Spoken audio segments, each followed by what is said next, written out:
ہم تو دیکھ نہیں سکتے لیکن رب کی بارگاہ میں حاضر ہو کر کم از کم اتنا تو جانتا ہے کہ میں رب کو نہیں دیکھ سکتا لیکن رب تو مجھے دیکھ رہا ہے۔ یہ سب سے بڑا اعزاز ہے بندے کے۔ جس طرح سے آپ لوگوں نے کچھ دنوں سے مسلسل جنگ احد کی بات سنی ہے، کچھ باتیں بھی جو ہے آپ کی بارگاہ سنتے بھی رہے ہیں، اس میں سے ایک جو ہے بات آپ کے سامنے رکھتے ہوئے اپنی گفتگو کو ختم کرو۔ حضرت حمزہ رضی اللہ عنہ جو نبی کریم صلی اللہ علیہ وسلم کے چچا حضرت حمزہ اور حضرت عباس رضی اللہ عنہ کے بھائی، حضرت ابو طالب رضی اللہ عنہ کے بھائی، حضرت عبداللہ رضی اللہ عنہ کے بھائی، حضرت عبد المطلب رضی اللہ عنہ کے بیٹے، حضرت صفیہ رضی اللہ عنہ کے بھی بھائی۔ اس طرح سے جو ہے نبی کریم صلی اللہ علیہ وسلم کا جو خانوادہ ہے، جو حضرت عبداللہ رضی اللہ عنہ جو آپ کے والد محترم نبی کریم صلی اللہ علیہ وسلم کے، آپ کے بھائی حضرت عباس، حضرت حمزہ، حضرت حضرت ابو طالب، پھر آپ کی بہن حضرت صفیہ، اور بھی ہے کہیں جو مشہور نام ہے وہ آپ کے سامنے رکھ رہا ہوں۔ تو یہ وہ حضرت حمزہ رضی اللہ عنہ ہیں جو نبی کریم صلی اللہ علیہ وسلم کے ساتھ بچپن سے تھے۔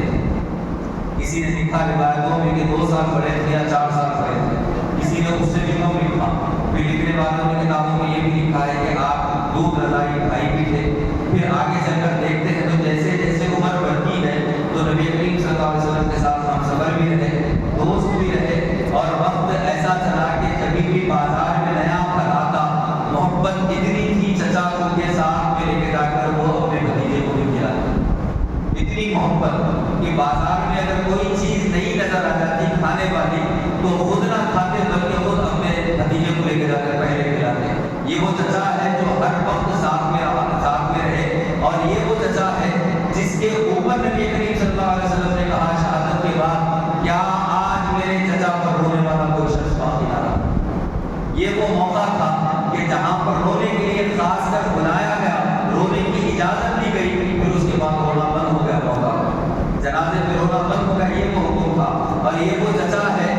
جو زمانے بھر میں اگر ایسی محبت کی تلاش کی جائے تو پھر کوئی دوسری مثال نہیں ملے گی، کیونکہ ایک وقت گزرتا گیا، مکے کے لوگ بڑے ظالم، بڑے جو ہے جابر لوگ، ان کو محبت نہیں معلوم، ان کو جو ہے اولاد کو دفنانا معلوم ہے تو محبت کیا معلوم ہوگی، رشتہ داری کا احساس کیا ہوگا۔ ایک مرتبہ ابو جہل نے نبی کریم صلی اللہ علیہ وسلم کے ساتھ کچھ ایسی نازیبہ حرکت کی کہ ایک لکڑی لے کر نبی کریم صلی اللہ علیہ وسلم کی پیشانی مبارک پر مارا۔ ابو جہل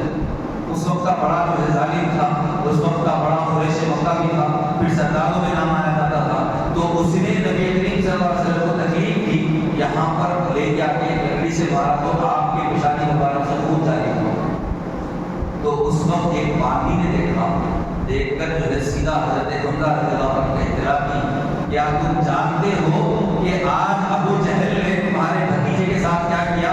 وہ باندی کہتی ہے میرا تو دل چاہتا یہ تھا کہ میں اس کو اسی وقت ماروں، لیکن میں کیا کروں، باندی تھی کچھ نہ کہہ سکی۔ اے چچا آپ کے سامنے یہ بات رکھ رہی ہوں کہ آج ابو جہل نے اس طریقے کی حرکت کی، جیسے ہی سننا تھا حضرت حمزہ رضی اللہ عنہ کوئی کم خط نہیں بلکہ اچھی ہیٹ والے پہلوان آدمی، تیر چلانے میں ماہر، اور اتنے گورے کے دیکھنے والا پھر دیکھتے رہ جاتا، پھر غصہ بھی ایسا کہ سامنے والا بھی برداشت نہ کرتا۔ ابو جہل کے گھر گئے، سیدھا دستک کیا، کہا ابو جہل ہے، کہا یہاں تو نہیں، پھر واپس نکلے، جہاں بیٹھا جاتا تھا اس طرف گئے، جا کر دیکھا کہ ابو جہل سرداروں کے ساتھ بیٹھا ہوا ہے، اس وقت کے مکہ کے جو سردار موجود تھے ان کے بیچ میں بیٹھا ہوا ہے۔ تو حضرت حمزہ رضی اللہ عنہ اس کو بیچ میں سے اٹھاتے ہیں، ہاتھ میں نیزہ پکڑ کر اسی طرح سے جو ہے اس کے سر پر مارتے ہیں، پھر زمین میں گرا کر اپنے پیروں سے بھی کھدلتے ہیں۔ کسی کی ہمت نہیں کہ حضرت حمزہ رضی اللہ عنہ کے سامنے آواز بھی بات ہے، کیونکہ آپ کا جو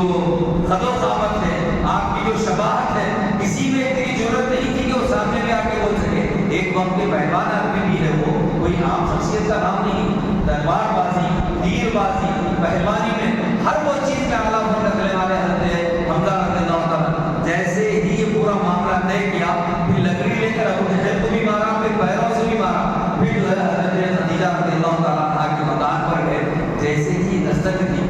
ماں خدیجہ سلام اللہ علیہا نے دروازہ کھولا تو سامنے نبی کریم صلی اللہ علیہ وسلم کو پایا، پیشانی پر پٹی باندھی ہوئی تھی،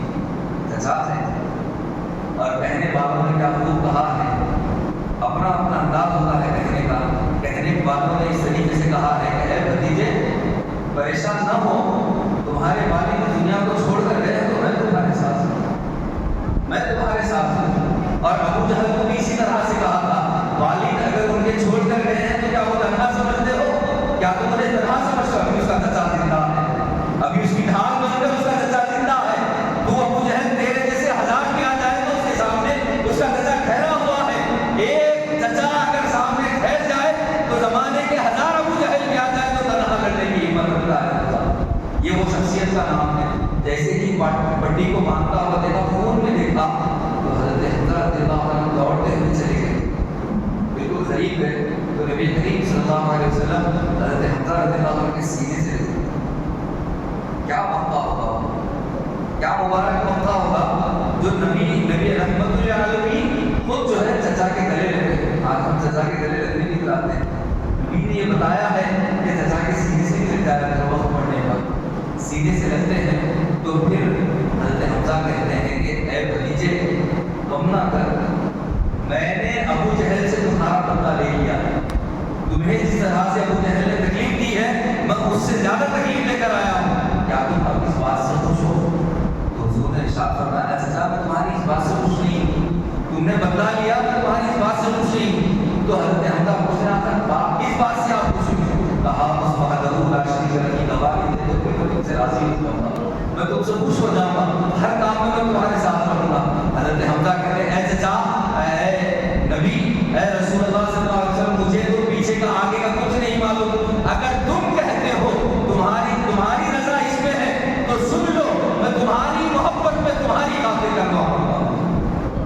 یہ وہ شخصیت ہے جن کو دین کی دعوت نہیں گئی بلکہ حضور کی محبت میں آپ نے کرنا پڑا. یہ ایک وقت ایسا بھی آیا، زمانہ چلتا گیا، وقت چونکہ نہیں ہے تو بالکل میں مختصر بتا رہا ہوں، زمانہ چلتا گیا. جب جنگ احد کا موقع آیا،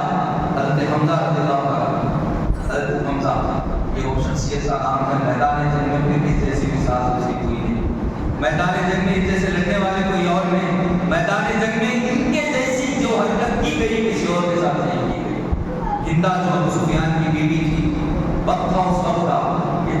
جو جنگ لڑنے کے لیے ساتھی لے کے جاتے، سپاہی لے کر جاتے ساتھ میں، تو سائڈ میں عورتیں بھی ٹھہرا کرتی تاکہ مرد اگر کمزور ہو عورتیں اشعار پڑھ کر ان کے خون میں جوش لے کر آتی. یہاں پہ ڈھال یا تلوار چھوڑتی تو عورتیں ایسے الفاظ بولتی کہ ان کے خون میں جوش آ جائے. کسی نے لکھا بھی ہے کہ ابو سفیان کی جو بیوی تھی ہندا، اس نے ایک شعر بھی پڑھا ہے کہ اے سپاہیوں، اے جوان مردوں، اگر تم میدان جنگ میں صحیح طریقے سے لڑنے کے لیے جاؤ گے اور تم فتح کامیاب ہو کر آؤ گے تو تم ہمیں بستر پر پوری تیاری سے پاؤ گے. ایسی گرم جوشی کے بھی الفاظ انہوں نے کہا. اور اگر یہ بھی کہا ہے اگر تم جنگ کے میدان میں اگر لڑ کر ہار جاتے ہو تو پھر تمہاری لوہا پڑنے، تمہارے اوپر رونے کے لیے بھی ہم نہیں آئیں گے. اگر تم جیتتے ہو تو ہم تیار ہیں، ہارتے ہو تو تمہارے رونے کے لیے بھی ہم تیار ہیں. حضرت حمزہ رضی اللہ عنہ جب لڑتے رہے تو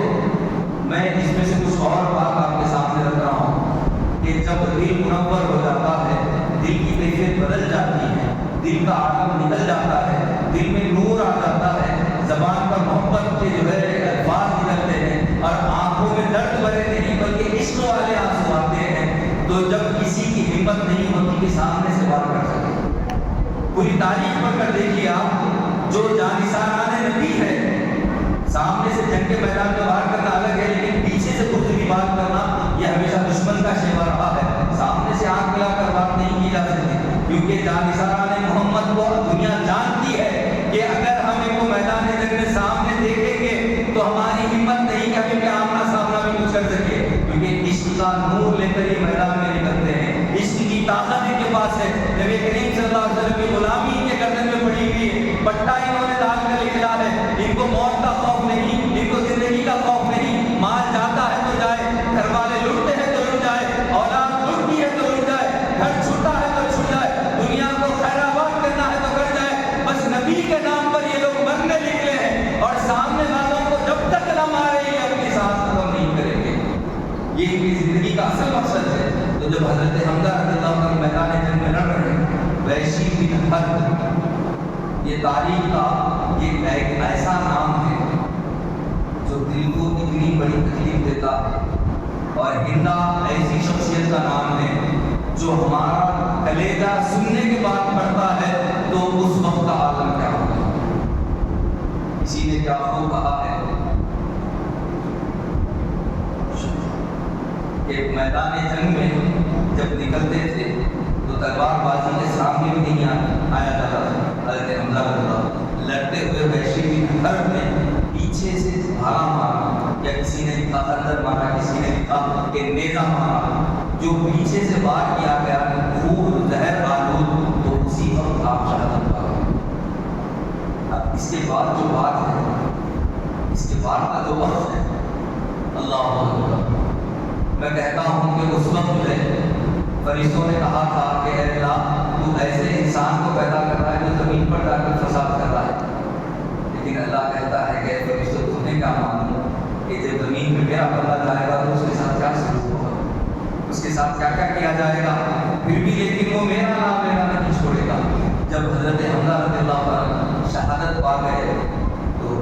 شہادت کے بعد بھی ہندا کو سکون نہ ملا, سکون نہ ملا. لاش کو پایا, آپ کا کلیجہ چاک کیا, سوئی لے کر یا جو بھی ہو سکتا تھا پورے پیٹ کو پاڑ دیا, اندر سے کلیجہ نکال کر کچا صاف گیا. حضرت حمزہ تاریخ کی وہ پہلی شخصیت ہے جن کا میدان جنگ میں شہادت کے بعد کلیجہ نکالا گیا اور کچا صافا گیا. آپ کی ناک کو کاٹا گیا, آپ کے کانوں کو کاٹا گیا.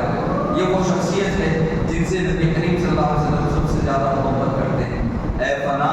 عشق کا دستور تجھے کیا معلوم, عشق میں دل ہی نہیں سر بھی دیے جاتے ہیں. یہ وہ وقت تھا جہاں پر حضرت حمزہ رضی اللہ عنہ شہادت کے بعد بھی کلیجہ چاک کرنا, پھر گلے میں انگلیاں بھی ڈال کر نکلا جا رہا اور کہتے پھر رہی ہے وہ عورت کہ آج ہم نے بدر کا بدلہ لے لیا ہے, آج ہم نے بدر کا بدلہ لے لیا ہے, آج ہم نے بدر کا بدلہ لے لیا ہے. وہ حضرت حمزہ رضی اللہ عنہ جن کا پیٹ چاک, کلیجہ باہر,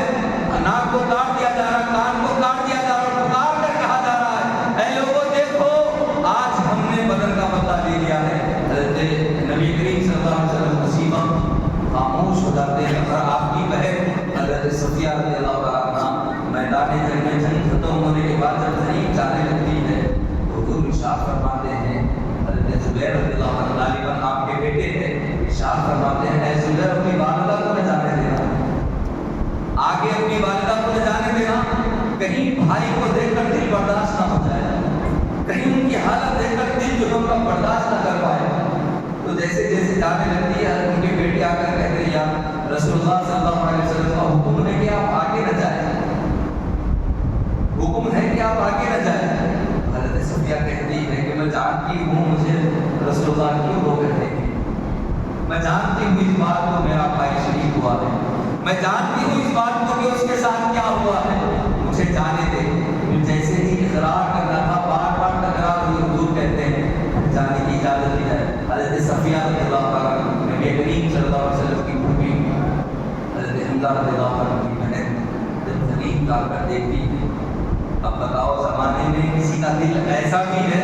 کہ شہادت کے بعد پیٹ چاک ہونے کے بعد جسم کے اعضاء اندر سے نکل جانے کے بعد کہ کوئی عورت ایسی بھی بتاؤ زمانے میں